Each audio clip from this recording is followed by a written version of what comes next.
ባትሰብክ ይቅር፣ ባትዘምርም ይቅር፣ ባትሰበሰብም ይቅር። የሚቀድመው ቀዳሚ ጉዳይ ግን ራስን መቀደስና ማንጻት ነው። ወገኖቼ ከየት ነው የምንጀምረው? እኛ መጽሐፍ ቅዱስ እንዲህ ይላል፣ ወንድሞች ሆይ ሰውነታችሁን ሕያውና ቅዱስ መስዋዕት አድርጋችሁ ታቀርቡ ዘንድ በእግዚአብሔር ርኅራኄ እለምናችኋለሁ፣ እርሱም ለአእምሮአችሁ የሚመች በጎ አገልግሎታችሁ ነው የሚለው። ወገኖቼ የቱንም ነገር ብናደርግ ዓለምን የሚያሸንፈው መቀደሳችን ብቻ ነው፣ ንጽህናችን ብቻ ነው።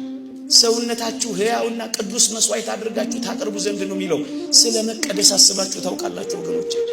አንደበትን ስለ መቀደስ፣ ሰውነትን ስለ አለማርከስ፣ ከክፉ ነገር ጋር ስለ አለመተባበር፣ ቅድስና ለእግዚአብሔር ከማለት አስባችሁ ታውቃላችሁ? ነቢያት መንፈሳቸው ንጹህ በማድረግ እኮ ነው እግዚአብሔርን ያዩት።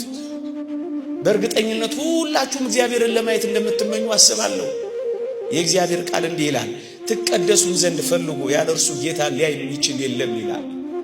እግዚአብሔርን ማየት ከወደድን መቀደስ አለብን ወገኖች።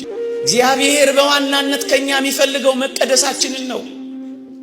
እግዚአብሔርን የምታገኝ ነፍስ የተቀደሰች ነፍስ ናት። ለዚህ ነው በኦሪትም በሐዲስም ስለ ቅድስና በሙሉ የሚናገረው ወገኖቼ። ከመቀደስ ነው የተጀመረው።